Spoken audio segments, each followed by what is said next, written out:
High insulin price drives Americans to Canada to stock up. Insulin is a vital drug that some 7.4 million Americans must take daily to manage their diabetes. But its price nearly doubled from 2012 to 2016, leaving some patients with no choice but to turn to black market drugs or traveling to Canada, where insulin can be 90% cheaper. KA10 senior correspondent Sarah Barney reports in collaboration with PBS News about the skyrocketing cost of insulin and the trend's deadly consequences. It's early morning in downtown Minneapolis, and Nisrin is scrambling to arrange last-minute logistics for the trip to Canada. A little nervous out there. You and me both. The caravan has drawn the media's eye to a vexing problem that threatens her life and other type 1 diabetics in the U.S., the exorbitant cost of insulin. They will cross 5 states, picking up passengers along the way, all to buy insulin in Canada, where it costs 90% less. Does everybody have their passport? Is everybody holding their passport up? Email sign up subscribe to Toon's free morning briefing. Sign UP for Nisrin. This quest began years ago, when she was growing up in rural Baxter, Minn. She was diagnosed with type 1 at 13 and hated being different from other girls at school. But when her parents sent her to a camp for kids with diabetes, she learned she wasn't alone. I didn't get the choice to get diabetes, but I certainly had a choice of how I was going to react to getting diabetes. She had dreams of finding a cure for diabetes. But about 5 years ago, as she was starting her career in public relations, she realized the real crisis, the price of insulin. When I went to pick up that insulin, it started costing me out of pocket, then out of pocket. So I just started posting that on my social media and started to get a lot of responses. So, Nisrin, once her senior class president and self-described rule follower, took a different path. She now expedites transfers of black market insulin. In her refrigerator is a drawer of insulin donated by Good Samaritans. Even with insurance, Nisrin herself pays up to a month for 2 to 3 vials of Novolog. I don't care if somebody steals my TV, but if they steal my insulin, I'm in big trouble.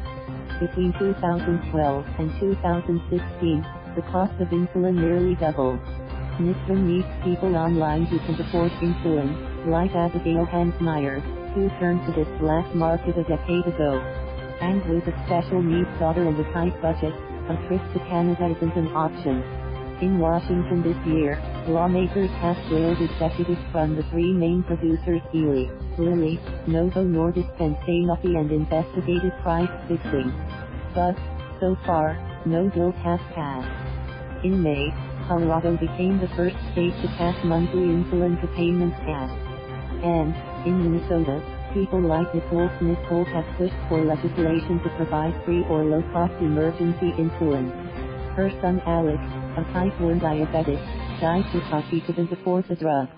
We met Smith-Holt on the 2nd anniversary of Alec's death.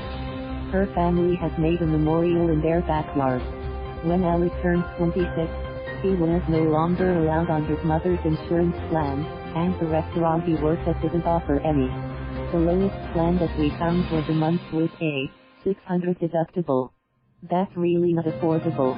Instead, he decided to pay for his insulin over the counter at list price. But the pharmacist told him the month's supply would be $300. With only $000 in his bank account, he left empty-handed. When did you first get word that something had gone terribly wrong? 5 days later, I received a phone call from actually my mother, who received a phone call from his girlfriend. He wasn't answering his door and he wasn't answering his phone. She could hear the phone ringing in the apartment. And she just happened checked one of his windows. That happened to be unlocked, and she was able to climb in through his bedroom window, and she found him on his floor, cold and unresponsive. Alec's official cause of death was diabetic ketoacidosis, or DKA, when, without insulin, acid dangerously builds up in the bloodstream. DKA can occur when diabetics ration their insulin. A study found 1 in 4 do so because of cost. In the wake of Alec's death, Smith-Holt began sharing her story. Did you think at that point that Alec's story had just been unique, that this has just happened to you? Yes. I thought we were, right, the only ones. And I was reluctant to share the story at first, because I was like, why would people want to hear, our sad story about Alec passing away? And now I know why. Every single type 1 diabetic in the world can picture themselves in Alec's situation. Until prices come down in the US, people with type 1 diabetes and activists like Smith-Holt are making these trips to Canada to stock up on insulin and call attention to the dramatic price difference. Unlike in the US, the Canadian government and many other countries negotiate insulin prices with manufacturers. So they traveled through Wisconsin, Illinois, Indiana and Michigan, adding riders and cars to the caravan. Their reasons for joining were all personal. When I was 10 years old, I remember going to the pharmacy, and we bought a vial of insulin for. Now I'm paying. I'm going for my son. He's 11 years old. He's had type 1 diabetes for 3 years. The trip is both practical and symbolic. In statements to the news and in public testimony, Eli Lilly, Novo Nordisk and Sanofi blame high deductible insurance plans and payments to pharmacy middlemen for the out-of-pocket costs borne by patients. For example, Sanofi said, "We believe lowering list prices alone will not necessarily result in lower out-of-pocket costs for most patients at the pharmacy. This is why we have not dropped the list price of our insulin." The companies all say they offer coupons and discounts to help defray the price of insulin. The patient we talked to said it was difficult to qualify for these assistance programs. Some 16 hours later, the bus crosses the border to Canada, arriving well after midnight in London, Ontario. We made it. The next morning, the logistical problems continue for Nistrim.